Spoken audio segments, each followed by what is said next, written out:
राहुल जी कितना समझते हैं किसान? हाँ, माना उनके जीजा जी किसान हैं, मगर वो कितना समझते हैं किसान? ये अंदर की बात है, मैं आज आपको बता रहा हूँ। जब उनसे पहली बार बताया गया कि रबी का खरीफ का क्रॉप हो गया है, रबी आने वाला है, तो जानते हैं वो क्या समझते हैं? वो रबी और खरीफ को भारतीय जनता पार्टी का कार्यकर्ता समझते हैं। उन्हें तो ये पता भी नहीं कि ये फसलों का नाम है।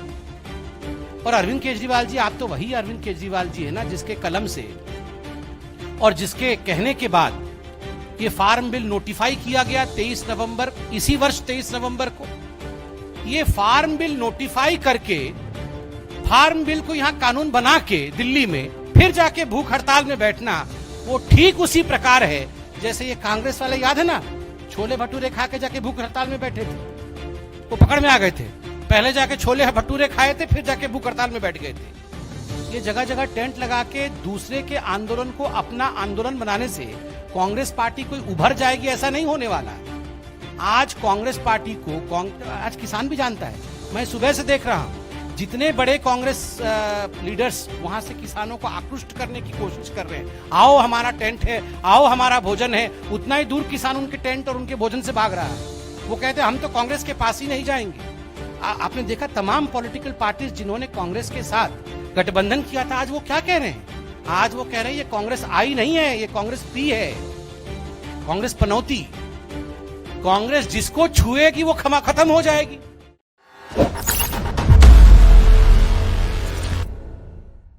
जो अभी गोवा जिला परिषद के पंचायत के, गोवा जिला पंचायत के जो काउंटिंग चल रही थी, उसे हम ऑब्जर्व कर रहे थे और लगभग अब नतीजे निकल चुके हैं। आपको लग रहा होगा गोवा के पंचायत के विषय में आज भारतीय जनता पार्टी दिल्ली से प्रेस कॉन्फ्रेंस क्यों कर रही है? बिहार से लेके अब तक जितने भी चुनाव हुए हैं उनके नतीजे हमारे सामने आए हैं और किसान का आंदोलन चल रहा है। किसान आंदोलन को लेकर विपक्ष एक भ्रम के माहौल को सृजित करने की कोशिश कर रही है, एक भ्रम फैलाने की कोशिश कर रही है। इस भ्रम को लोकतंत्र में हमेशा ही लोकतांत्रिक तरीके से अपने पक्ष को रख करके वैज्ञानिक रूप से तोड़ना चाहिए।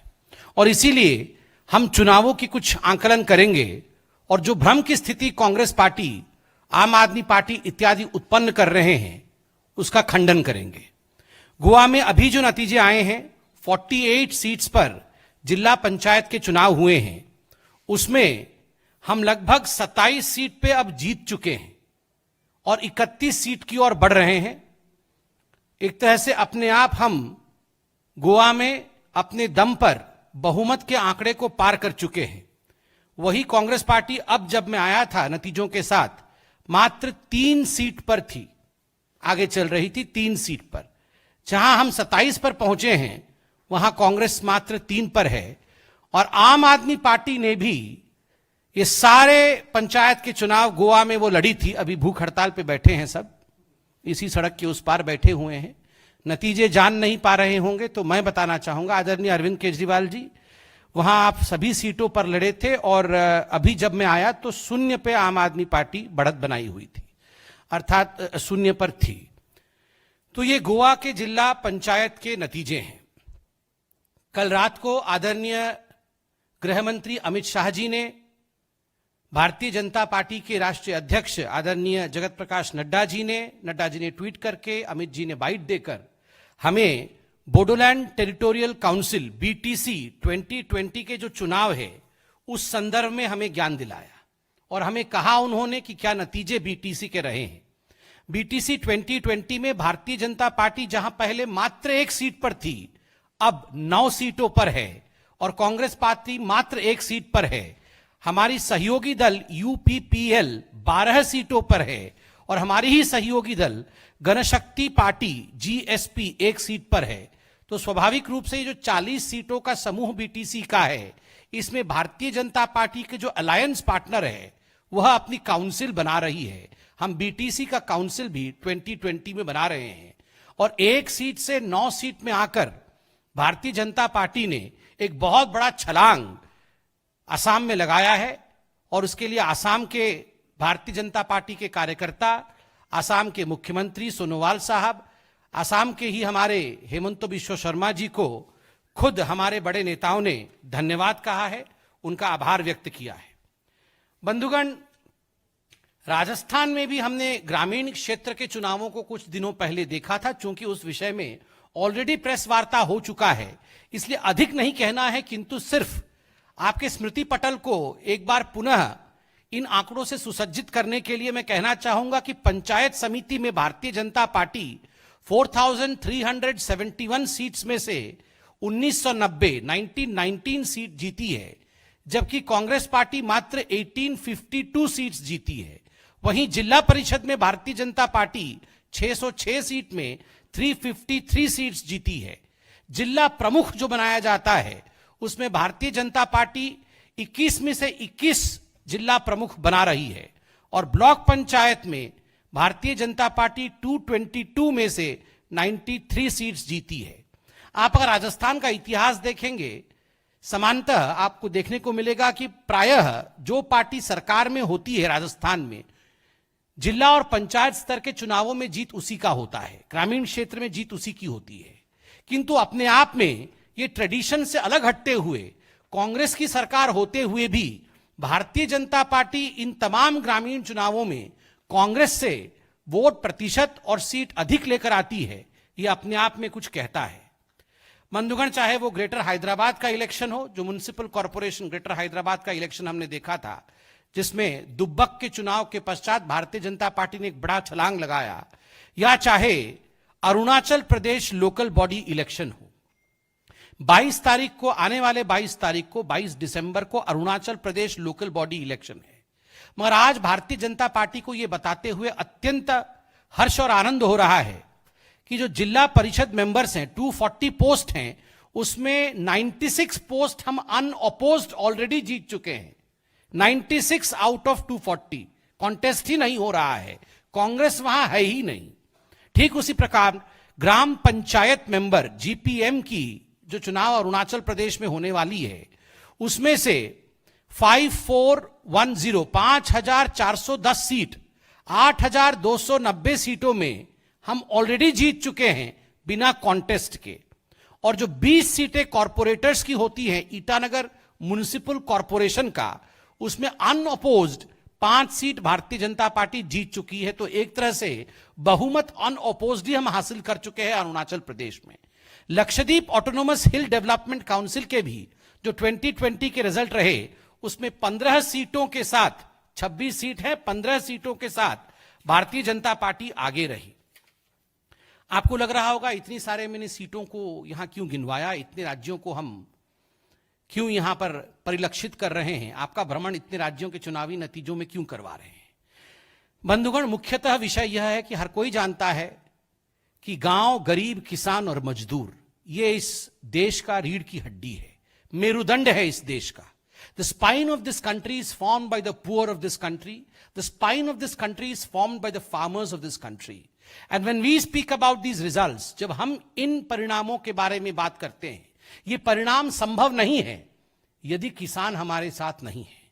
बिहार में यदि मोदी जी की जीत हुई, अगर हैदराबाद में मोदी जी की जीत हुई, गोवा में अभी मोदी जी जीते हैं, अगर ग्रामीण राजस्थान में मोदी जी की जीत हुई, लक्षद्वीप, लेह लद्दाख में मोदी जी की जीत हुई, मणिपुर से लेकर कच्छ तक 12 राज्यों में जहां हमने बाइपोल लड़ा, वहां मोदी जी की जीत हुई, तो वो इस कारण से हुई क्योंकि किसान आज हमारे साथ खड़ा है, गरीब और मजदूर हमारे साथ खड़ा है। बंधुगण, 4 मुद्दों को लेकर भारतीय जनता पार्टी को और खास करके हमारे लोकप्रिय प्रधानमंत्री मोदी जी को घेरने की कोशिश कांग्रेस पार्टी, विशेषतः कांग्रेस पार्टी ने किया है। ये 4 मुद्दे कौन से थे? कोरोना का मुद्दा, राहुल गांधी कहते थे मैंने तो बहुत पहले बता दिया था, फिर भी कोरोना का मैनेजमेंट नहीं हो पाया। कोरोना के मुद्दे को लेकर घेरने की कोशिश की गई। एक वैश्विक आर्थिक संकट पूरे विश्व पे कोरोना के कारण रहा, भारत को भी उसी वैश्विक संकट, जो आर्थिक संकट था, उसको लेकर मोदी जी को घेरने की चेष्टा कांग्रेस पार्टी और आम आदमी पार्टी इत्यादि ने किया। प्रवासी मजदूरों को लेकर जिस प्रकार से हमें घेरने की कोशिश की गई, बिहार में एक मुख्य मुद्दा प्रवासी मजदूरों के पलायन और उनके सहूलियतों को लेकर बनाया गया। और अब कृषि सुधार बिलों को लेकर एक भ्रमजाल बनाने की कोशिश ये जो कांग्रेस है और ये जो विपक्ष की पार्टियां हैं वो कर रही हैं। मगर आज मैं गर्व के साथ कहना चाहूंगा, और ये देश के लिए बहुत ही सुखद समाचार है, कि इन चारों विषयों को लेकर जिस प्रकार से देश के यशस्वी प्रधानमंत्री, लोकप्रिय प्रधानमंत्री, परिश्रमी प्रधानमंत्री नरेंद्र मोदी जी ने अपना अथक परिश्रम किया है, जो कोरोना को लेकर भ्रम फैलाया गया, और मोदी जी ने जो कोविड मैनेजमेंट किया, ये कोविड मैनेजमेंट की जीत हुई, और कोरोना को लेकर जो भ्रम राहुल गांधी जी ने फैलाया था, विपक्षियों ने फैलाया था, वो टूटा है। ये नतीजे चुनाव के कहते हैं। आर्थिक संकट पर आत्मनिर्भर भारत की जीत हुई। बिहार की जनता हो चाहे अन्य राज्यों की जनता हो, 12 राज्यों की जनता ने आत्मनिर्भर बनना है, यह मंत्र मोदी जी से सीखा और इसकी जीत हुई है। ठीक उसी प्रकार प्रवासी मजदूरों को लेकर जो भ्रम फैलाया जा रहा था, उसमें भी 80 करोड़ गरीबों तक 8 महीनों तक लगातार अनाज पहुंचाने का काम, और जिस प्रकार ग्रामीण रोजगार योजना के माध्यम से गरीबों को गांव में, मजदूरों को गांव में, प्रवासी मजदूरों को अपने ही घर के निकट काम देने का काम मोदी जी ने किया, उसकी जीत इन चुनाव के नतीजों में गूंजते हैं। और ये जो कृषि सुधार बिल आए हैं, जो कानून, अब ये कृषि सुधार बिल कानून में परिणत हुए हैं, जब से ये नोटिफाई हुए हैं, जितने भी चुनाव हुए हैं, आप देखेंगे उन सभी चुनाव में भारतीय जनता पार्टी की जीत हुई है। यह चिल्ला चिल्ला कर कहती है कि गांव, गरीब और किसान मोदी जी के साथ खड़ा है, क्योंकि मोदी जी गांव, गरीब और किसान के सच्चे साथी हैं। राहुल गांधी जी किसानों को लेकर भ्रम फैलाने के लिए बार बार ट्वीट कर रहे हैं, झूठी बातें बता रहे हैं। राहुल जी कितना समझते हैं किसानी को? हाँ, माना उनके जीजा जी किसान हैं, मगर वो कितना समझते हैं किसानी को? ये अंदर की बात है, मैं आज आपको बता रहा हूं। जब उनसे पहली बार बताया गया कि रबी का खरीफ का क्रॉप हो गया है, रबी आने वाला है, तो जानते हैं वो क्या समझते हैं? वो रबी और खरीफ को भारतीय जनता पार्टी का कार्यकर्ता समझते हैं। उन्हें तो ये पता भी नहीं कि ये फसलों का नाम है। रबी और खरीफ फसलों का नाम है, ये राहुल गांधी नहीं जानते हैं। जिनको इसकी समझ नहीं है, वो किसानों को बरगलाने चले हैं, वो अन्नदाता को बरगलाएंगे, संभव नहीं होगा। किसानों की लड़ाई मात्र के रूप में प्रयोग किया जा रहा है। दरअसल ये लड़ाई आप देखिएगा, राजनीतिक गुटों के बीच की लड़ाई हो गई। आम आदमी पार्टी और कैप्टन अमरिंदर सिंह के ट्वीट वॉर को देखिए, आपस में एक दूसरे से लड़ रहे हैं। आपको क्या लगता है ये किसानों के हित के लिए लड़ रहे हैं? बिल्कुल नहीं। कुर्सी पर कौन बैठेगा, किसी भी कीमत पर, बिना मेहनत किए, बिना रिफॉर्म किए, बिना परफॉर्म किए, बिना ट्रांसफॉर्म किए कैसे सत्ता मिल जाए, इसकी लड़ाई चल रही है। कैप्टन अमरिंदर जी कह रहे हैं कि ये आम आदमी पार्टी वाले ढोंगी हैं, अरविंद केजरीवाल ढोंगी है। तो अरविंद केजरीवाल जी कह रहे हैं कैप्टन अमरिंदर सिंह सबसे बड़ा बदमाश है। ये आपस किसानों की बात भूल चुके हैं, कोई मतलब नहीं है किसानों से।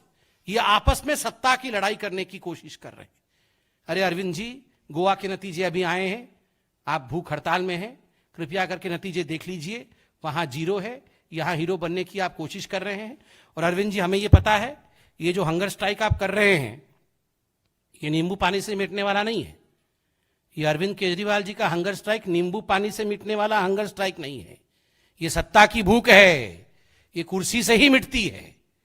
तो ये लड़ाई आपस की पॉलिटिकल लड़ाई है, ये कोई किसानों के बारे में नहीं सोच रहा है। और अरविंद केजरीवाल जी, आप तो वही अरविंद केजरीवाल जी हैं, और यही आम आदमी पार्टी है ना, जिसने जब पंजाब में चुनाव हुआ था तो अपने मैनिफेस्टो में डिक्लेयर किया था कि अगर पंजाब में हम सत्ता में आ जाएंगे तो हम बिचौलियों को हटा देंगे और हम एपीएमसी के जो कानून है उसको रिफॉर्म करेंगे। एपीएमसी रिफॉर्म करेंगे कहने वाले आप ही की मैनिफेस्टो थी, और आज आप भूख हड़ताल पे बैठ गए। और अरविंद केजरीवाल जी, आप तो वही अरविंद केजरीवाल जी है ना, जिसके कलम से और जिसके कहने के बाद ये फार्म बिल नोटिफाई किया गया 23 नवंबर, इसी वर्ष 23 नवंबर को। ये फार्म बिल नोटिफाई करके, फार्म बिल को यहां कानून बना के दिल्ली में फिर जाके भूख हड़ताल में बैठना, वो ठीक उसी प्रकार है जैसे ये कांग्रेस वाले, याद है ना, छोले भटूरे खा के जाके भूख हड़ताल में बैठे थे, वो पकड़ में आ गए थे। पहले जाके छोले भटूरे खाए थे, फिर जाके भूख हड़ताल में बैठ गए थे। ठीक उसी प्रकार बिल को पहले नोटिफाई कर दिया है, नोटिफाई करने के बाद, मैनिफेस्टो में डालने के बाद कि हम ये सब परिवर्तन करेंगे, अब जाके भूख हड़ताल में बैठे हैं। तो आपको क्या लगता है ये किसानों की भलाई के लिए कर रहे हैं? कदाचित नहीं। ये सब अपनी अपनी भलाई के लिए अपनी डफली, अपना राग अलापने में लगे हुए हैं। अगर किसानों की भलाई इस देश में वास्तविक रूप से कोई चाहता है तो वो नरेंद्र मोदी जी हैं, और इसी कारण से रिफॉर्म, परफॉर्म और ट्रांसफॉर्म के मंत्र से आगे बढ़ रहे हैं। और जो चुनावी नतीजे देश के कोने कोने में आ रहे हैं वो इसी बात की तरफ इंगित करती है, इशारा करती है कि in democracy they who perform for people are the ones who win. जो लोगों के लिए काम करते हैं, जो लोगों के साथ खड़े होते हैं, वही जीतते हैं। See, as far as Congress establishing a tent in Sambhu border is concerned, उनका तो टेंट कब का उड़ चुका है। कांग्रेस का टेंट ही नहीं है तो टेंट लगाया है कहां से, मुझे समझ में नहीं आ रहा है। ये तो अध्यक्ष नहीं अपना चुन पा रहे हैं। ये जगह जगह टेंट लगा के दूसरे के आंदोलन को अपना आंदोलन बनाने से कांग्रेस पार्टी कोई उभर जाएगी, ऐसा नहीं होने वाला है। आज कांग्रेस पार्टी को आज किसान भी जानता है। मैं सुबह से देख रहा हूं जितने बड़े कांग्रेस लीडर्स वहां से किसानों को आकृष्ट करने की कोशिश कर रहे हैं, आओ हमारा टेंट है, आओ हमारा भोजन है, उतना ही दूर किसान उनके टेंट और उनके भोजन से भाग रहा है। वो कहते हैं हम तो कांग्रेस के पास ही नहीं जाएंगे। आपने देखा तमाम पॉलिटिकल पार्टीज जिन्होंने कांग्रेस के साथ गठबंधन किया था, आज वो क्या कह रहे हैं? आज वो कह रहे हैं ये कांग्रेस आई नहीं है, ये कांग्रेस पी है, कांग्रेस पनौती। कांग्रेस जिसको छुएगी वो खत्म हो जाएगी। तो ये किसान भी समझ रहे हैं। ये पॉलिटिकल, थोड़े दिन पहले आप याद करिए कर्नाटक के पूर्व मुख्यमंत्री रो रो के क्या प्रेस कॉन्फ्रेंस कर रहे थे कि काश मैंने कांग्रेस का स्पर्श नहीं किया होता तो आज मेरे अच्छे दिन होते, मैंने कांग्रेस का स्पर्श कर दिया तो अब क्या हो गया है। तो कांग्रेस की चिंता ना करें, उनका कोई टेंट नहीं है। वो कितनी भी टेंट लगाने की कोशिश करें, कुछ नहीं होने वाला है। मेरा तो सुझाव है कांग्रेस से, ये टेंट लगाना बंद करिए, अपना अध्यक्ष ढूंढिए भविष्य के लिए। अगर आपको हमारे वीडियोस पसंद आए तो प्लीज लाइक करें, सब्सक्राइब करें और शेयर करें।